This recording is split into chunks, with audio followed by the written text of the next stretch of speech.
there was another band in the area at the time called Out to Lunch, and they were having similar sort of success. We were kind of all on the same level.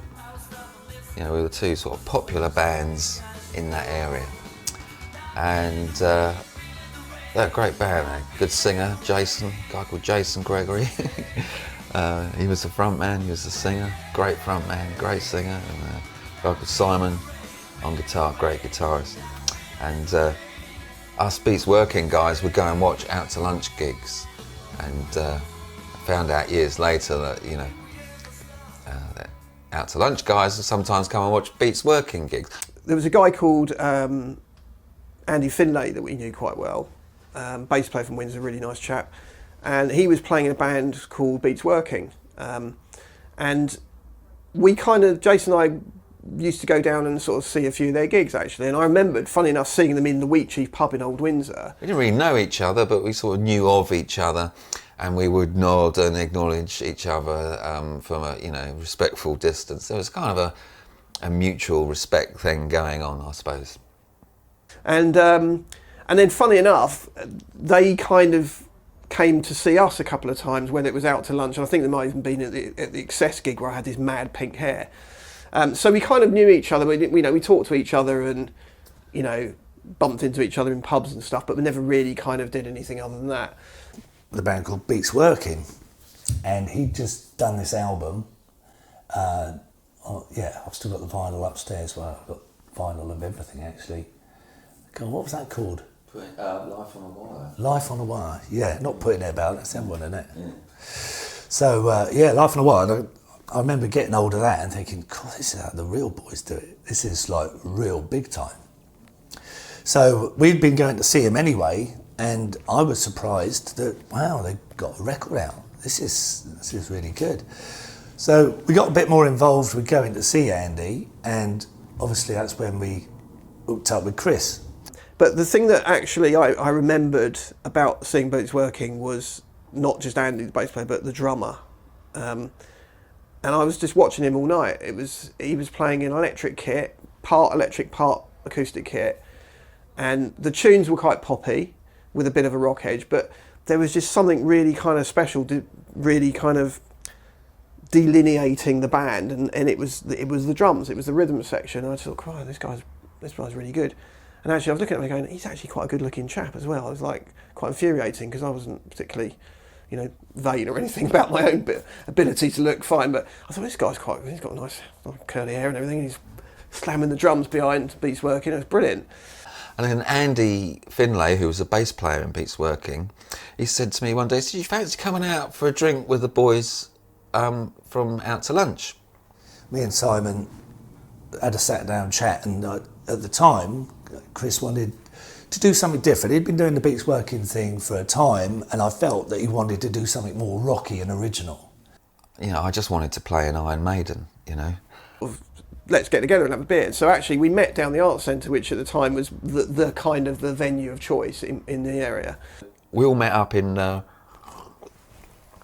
Windsor Arts Centre, which was a place that a lot of us used to play. You know, it was a venue and there was a bar upstairs, and we all met up in there.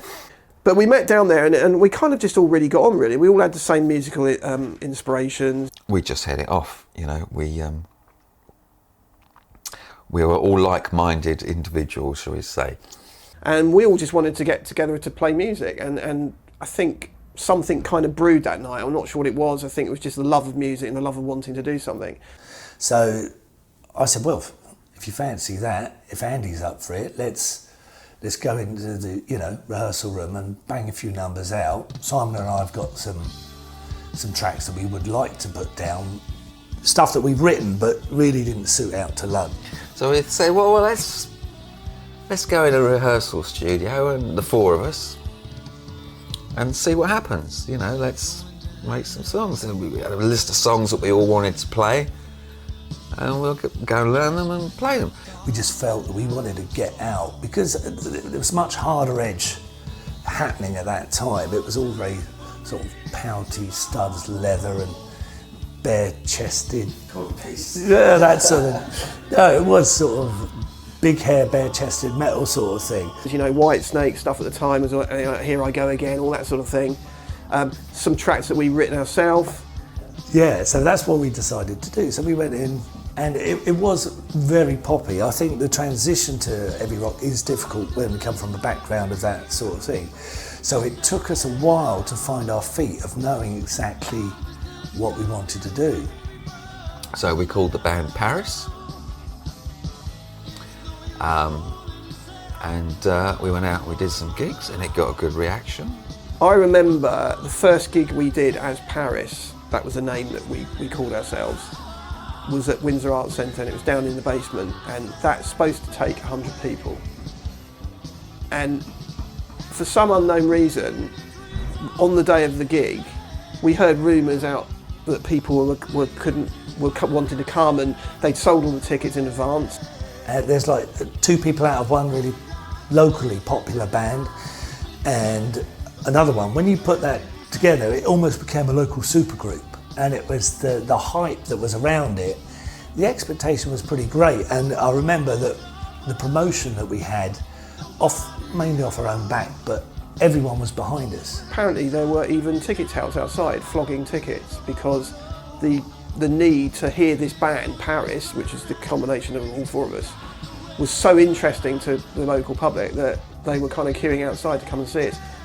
And we're thinking, you know, our first decent headline slot should be good. Well, I hope we've done enough. And boy, have we done enough. I mean, the queue was down the street. There was people who had actually bought 10 tickets because there was only a limited amount they could get in there. It's a small place, really. And I couldn't get my head around it at the time. I just felt very kind of impassioned by it. And in the end, I think a lot of people, after the first set of being in the bar, the people who couldn't get in, walked in anyway. And we had a great gig and, you know, did the sort of music that we really wanted to do.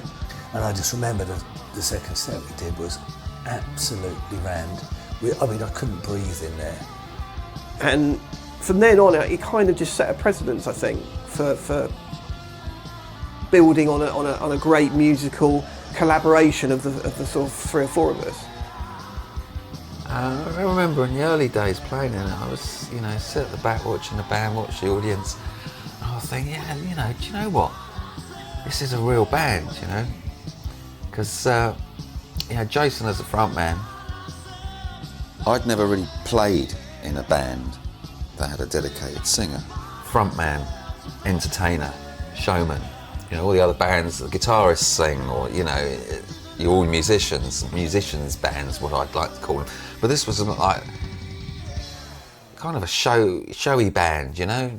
Yeah, because there wasn't anything like that. There was a big music scene, and you know, there was sort of Mexico 70 going on, and oddly enough, there was a sort of rivalry with all those other bands. It was really, really strange that who was going to make it and who wasn't really.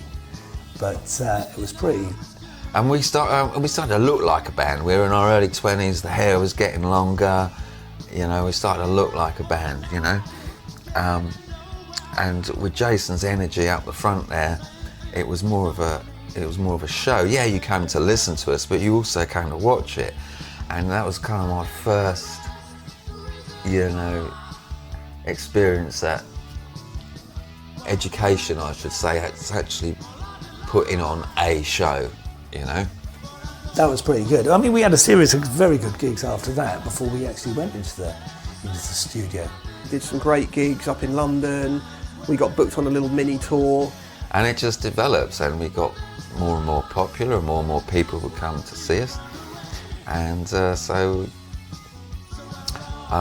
we started doing our own stuff. Now, Jason and Simon, they're like the Lennon and McCartney of the band, or in Paris's case, they're the John Bon Jovi and Richie Sambora. They're the writers. So me and Andy were never writers. We'd contribute to the writing as far as, you know, structuring and of songs and that goes. But those two are the writers, and they're always very keen to write. But yeah, getting a lot of interest, and I think that from the local interest and the promotions we were doing, that's why it then went to we get write-ups in national magazines, you know.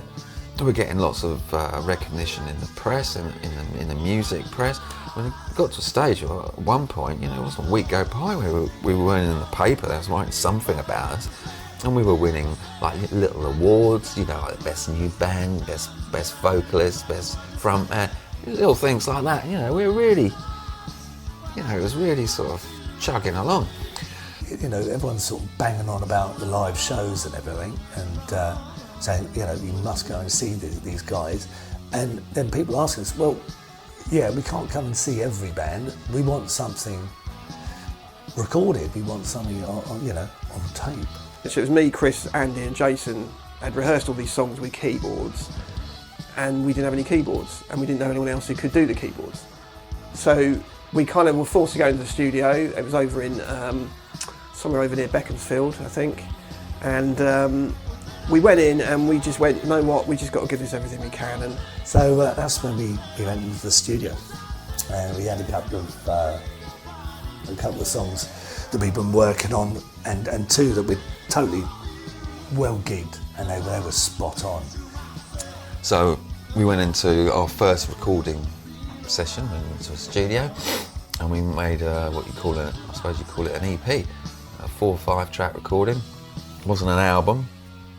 So I spent a lot of time doing some guitar overdubs and trying to fill out the space that the keyboards would have filled. And actually the end result was quite, I think we were all quite really over the moon with it, because to not have keyboards there suddenly made a massive difference. But actually what we actually produced, and I still listen to it to this day, was quite incredible. Because that's how you promoted yourself in those days. So you didn't have Facebook and websites. The internet didn't really exist. Well, it didn't exist at all. So what you had to do to get gigs, you had to have a recording of your band. You had a biog of the band telling all about the band and all your experience, and you had a set of photographs of the band, and that went out in a pack, and you take that around all the clubs and venues that you wanted to play and say, here's our band, any chance that you can book us, and that's how you get gigs. So that was the initial idea of doing the EP, to try and get bigger and better gigs further afield. I'd been writing all the time, and that's when Under the Streetlight came about. I was down in Bristol, and I was standing at the top of the Christmas steps, and it's like all misty, and there's this street lamp on the Christmas steps, and it's really hazy, and there's a girl standing underneath it, and I was thinking, God, she's rather gorgeous. Then, being very young and naive, it suddenly dawned on me, she's there for a reason. And I just felt a real loneliness for her, and like I would. And that's how Under the Streetlight happened. It's kind of like a story about an affair, which, a bloke falls in love with a woman of the night, and he's in love and she ain't. She's just doing her thing, really. So it's a very boring, very rock and roll thing to write about, really. Walk through the street light, I see your eyes. Walk through the street light, I see through your eyes. Hiding in the back street, I see your face. Hiding in the back street, baby, you I can't replace. I only wish that you smile.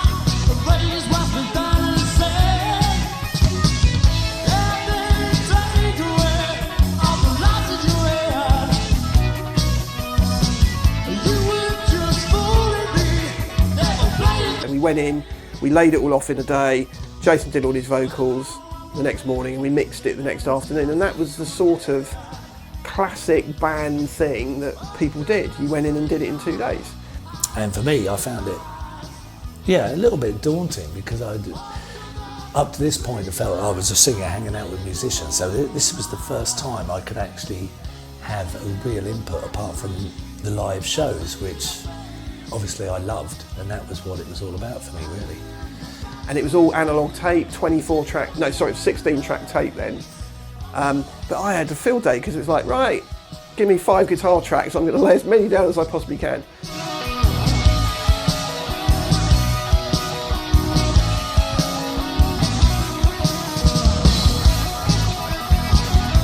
Jason did all his vocals, he did all his backups. Everything sounded great. So I'm keen to get my bit done, but as always the case, you know, it's the singer does their bit at the end, and you go in and you do a session on a weekend. So by the time you get round doing your bit, because everything else has taken so long, you got the rest of the band who have been refining their everything and just saying, well, come on then, get it sorted. What do you know, that'll be all right. You don't need to do that again. Well, I wasn't happy with that. When you record in a studio, it's completely different to playing live. You don't just all go in there, set up, play live and walk out with the tape. It was a multi-track recording studio, so you do it in sections. So you put the drums and the bass down first, and then Simon would listen to that back, so he'd listen to drums and bass back and put the guitar over that, and then you'd end up with a tape with it's got drums, bass and guitar on, all the music. And then Jason would listen to that back and put the vocals on. So what you see on the tape, by the time we started videoing, we're all done. Drums are done, bass is done, guitars are all done. Just Jason was left to do his vocals. So we're in the control room starting to get pissed. The one thing I will say about recording in a studio is once you've done your part, what the fuck do you do next? You get out the log. But you're also tired, it's a Sunday night, and suddenly you're at 11 o'clock and you've still got like 2 numbers to do.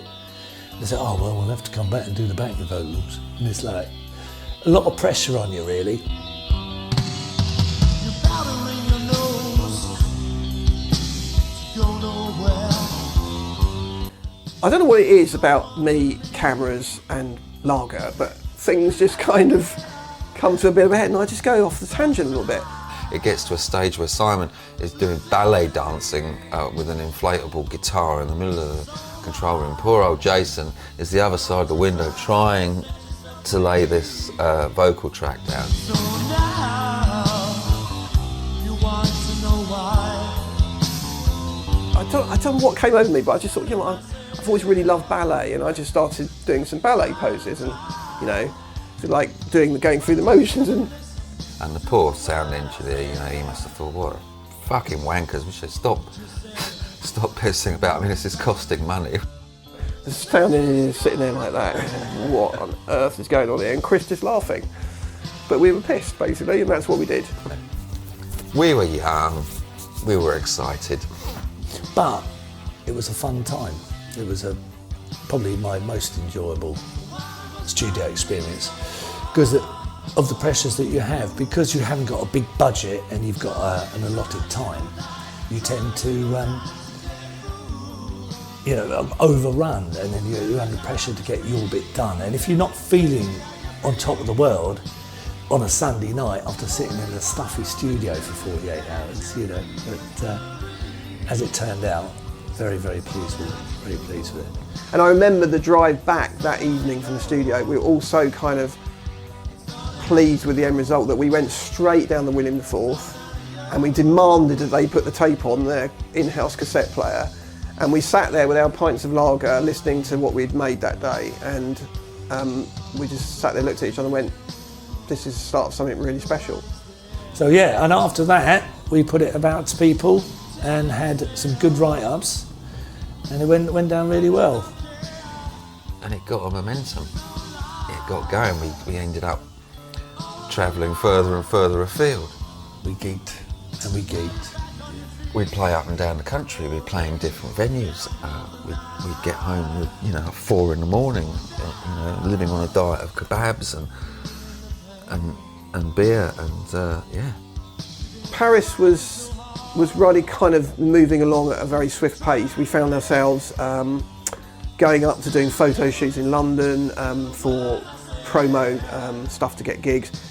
We took on a manager, a guy called Dave Patterson. He was a local guy who actually managed Jason's band that he was in for a while, Excess. And he had some good contacts in the end. But I think in his early days of management, that was a bit, he made promises he couldn't keep, and realised after I picked him up and put him against the wall that he wasn't going to make that mistake again. So a year had passed or so since we'd spoken, so I suppose it was good to bury the hatchet. And things were moving on at a very swift pace. Dave was getting us gigs around the country. I think the turning point for Paris was really when we got the Marquee gig. We actually did a gig at the Marquee supporting this other band called Tilt. Now the Marquee in Wardour Street, in the old venue, before it moved to Leicester Square, was the place to play. And when we got there, we were just in awe of the place, just something else. And a big roar up, because we had 2 coaches there, and they're as fueled up as we are, because they've been part of this journey. When you have like close friends that are behind you all the way for that many years, you sort of then go, they're feeling it for you, they're feeling all the adrenaline that, it's kind of like nervous parents seeing their kids on stage. It's sort of, for them it was the same for us. And I just remembered, just belting it out. And it was, you couldn't see, well, you could see the back of the room, it was that tiny and smoky, and it was a hole really, but it was the place to play. I mean, everyone played there, from the Sex Pistols to the Stones, that really that whole circuit. Everyone sort of finished up at the Marquee. In those days it was like the Hammersmith Odeon. They do a tour and finish up at Hammersmith Odeon, but prior to that really the Marquee was the place to play.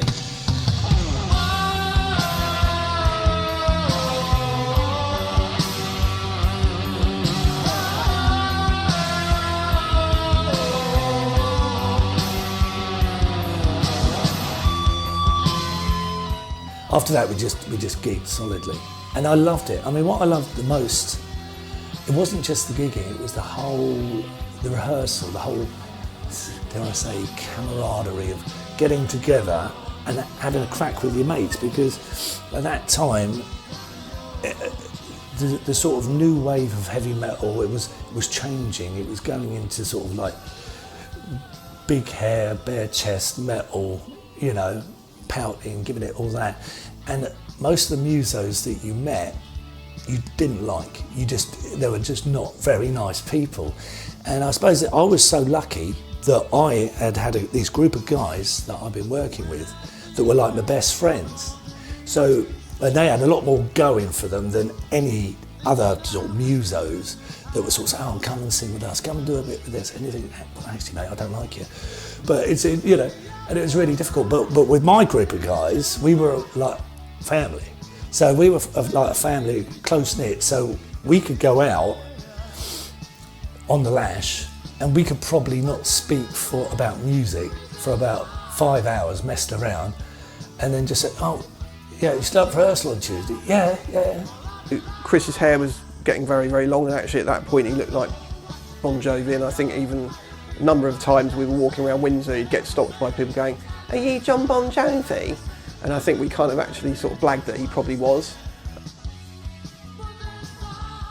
So I got to the stage, we thought, well, we need to do a single and release it. We had our EP thing, but we thought, let's do a single. Because the ultimate goal was to get that record deal, to get, so we could... Oh, we did this Paris thing full time. We still had jobs, shitty jobs. And the record deal was, the means to the end, wasn't it? It would have ensured that we don't have to do these shitty jobs for a living. We could give them up and do what we love full time. And we did, to a certain extent, live, breathe the band Paris. We were totally focused, but totally skint. so we had to have little jobs here and there, to keep us going, keep us in kebabs. Off the back of that, the EP, now's the time, we've got to get into the studio and do something a bit more pro, and record a single. Not many bands were doing it because it was expensive, but yeah, we all clubbed together and we went to the Village Studios in Dagenham. And the recording studio in Dagenham was a proper, full-on, 24-track studio, big live room, vocal booths, guitar room, control room, and it was like, you turn up there and for me it was like, this is it, this is what I should be doing. And started working with Ian Richardson, an engineer who suited me because of his sense of humour really, and his character. Suited the whole band because the relaxed atmosphere to it, we managed to get so much more out of the whole session because you were relaxed from the get-go. So you're having the crack, and then suddenly it's like being in your own living room with your mates. And so once again, things tend to flow. And I remember we went up to Dagenham that day, and we went in the studio, and we had 2 tracks we'd written. One was called You Are the One, You Are the One. You Are the One. and the other was called Not Feeling the Rain. B-side was a bit of a ballad called Not Feeling the Rain. And it was a crowd favourite, so you know it's pretty good. But when you start recording it and go, wow, that guitar lick, when that comes in, that puts the hairs up on the back of your neck straight away. And you kind of know straight away with that track what you're going to get as soon as it starts. And then I launch into it with probably the best recorded vocal that I've ever done.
And again, Simon in his element.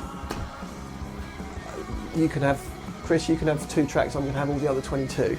That was kind of how I approached it. I'm having all the tracks for my guitars and you're not having anything else. I was probably peaking at that time, I think, for my voice. I think my voice tended to change after that because we were working so hard, and you do sort of, when you sort of get into your 20s, start losing that top range when you've been extensively gigging. Your voice does change and you become very aware of it. It was great fun. We laid off the 2 tracks, and then the first night of the recording, we went back to the B&B, got absolutely shit-faced. And I don't even quite remember how we even got to bed, because we were basically, it was one of those little B&Bs where it's like an honesty bar. Right, honesty bar with a rock band doesn't really wash, does it? You know, go in, help yourself, drink as much as you want. You're supposed to leave some money, and I don't even think we even paid for it. I think we just drank everything. So consequently, next morning, back at the studio at like 9:30, all of us were just white as a sheet. I think I might have been vomiting on my body all night. Jason was hungover to hell. Andy was, all his black scraggly hair was all pulled off like he'd been pulled through a bush sideways. We went back in, and luckily we'd laid off all the tracks. Jason went in, did his vocals, and we mixed it all that afternoon.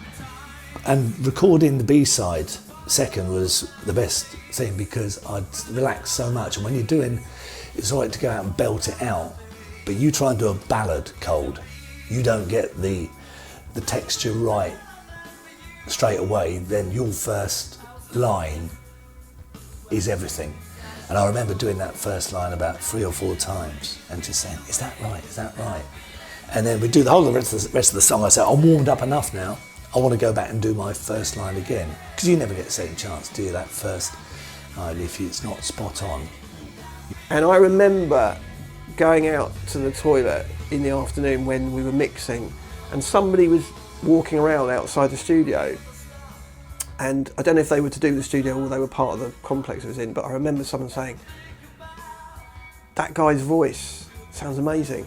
That piece that's playing sounds amazing. I think it was Not Feeling the Rain was blaring out, and we were just mixing it at that point and adding all the backing vocals in. And we went out and we promoted that to hell, and we did some good shows, and we just had a ball, you know. Loved it, absolutely loved it. And I remember, this is another milestone for me, hearing our single on the radio actually being played physically on the radio space. And I was kind of just completely in awe of it. When it's played on the radio and you hear it for the first time and you hear Tommy Vance talking about what you've done, you know what I mean? And it's like, this is Tommy Vance. He's talking about us. You know what I mean? And, you know, it's that was brilliant. It was a Friday rock show for us. It was just everything.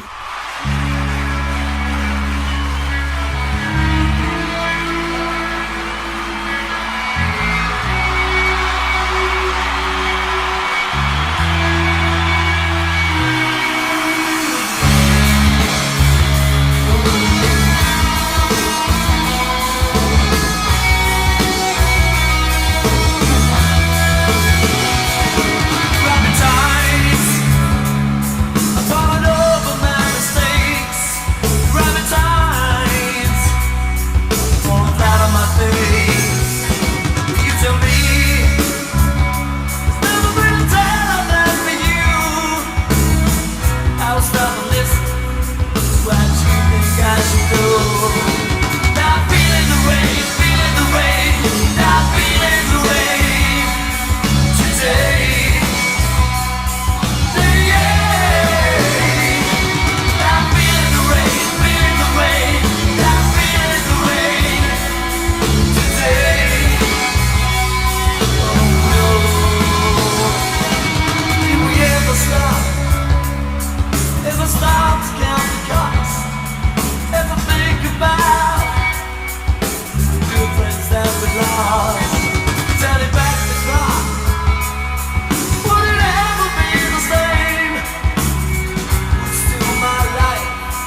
But there you go. That the single was a real milestone for us, I think. You know, and it sort of set us on the path. And actually, what was also nice about that particular single was that it was cut at the Townhouse, which is where Chris's band Beats Working used to cut a lot of their stuff. A guy called Gordon Vickery, very well known guy in the industry, he actually mastered it for us. We kind of felt, I think, that we were no longer in the lower league. We could rub shoulders with the same guys who were putting out albums independently or on Music for Nations or something like that. You know, we felt we were only a breath away from them. And when you were hanging out with those guys, you know, we were up at the Royal Standard. I mean, guys have got record deals, you know, hanging out with the likes of Paul Di'Anno and Jez Cox from Tigers of Pantang and stuff like that. And they know you by name because you're playing the same circuits. You may not, you know, have their notoriety, but on a friend basis, you're no different to them. Time goes on a little bit. Beats Working, I mean, I never stopped playing for Beats Working, it's just that they were quiet. Paris was the main concentration. I'd go and do the odd gig with Beats Working, but always go back to Paris. Got to a stage where, you know, Paris changed their name to Cheyenne, wanted to do something a bit harder. Beats Working started to get a bit more busy and they wanted to do a new album. So I started doing a bit of that, and Paris kind of went, or Cheyenne as it was, kind of went like that a little bit, you know, until we just kind of parted company.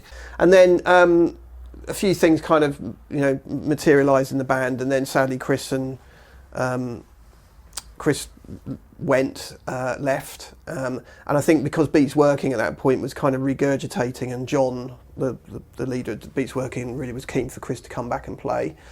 They got a new drummer, I got busy with Beats Working and doing the new album, and they carried on as Cheyenne and I carried on with my thing.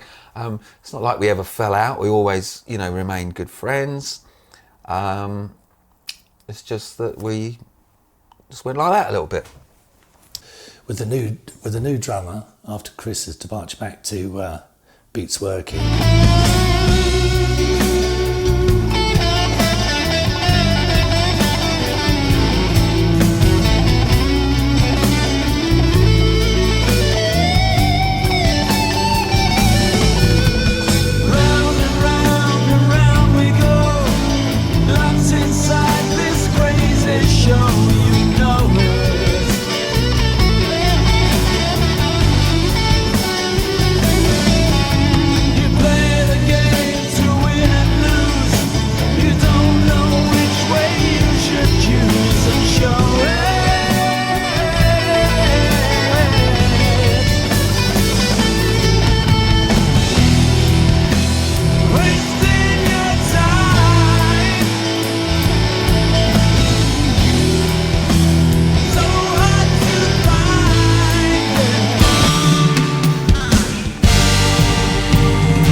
we toured and we did a lot more gigs.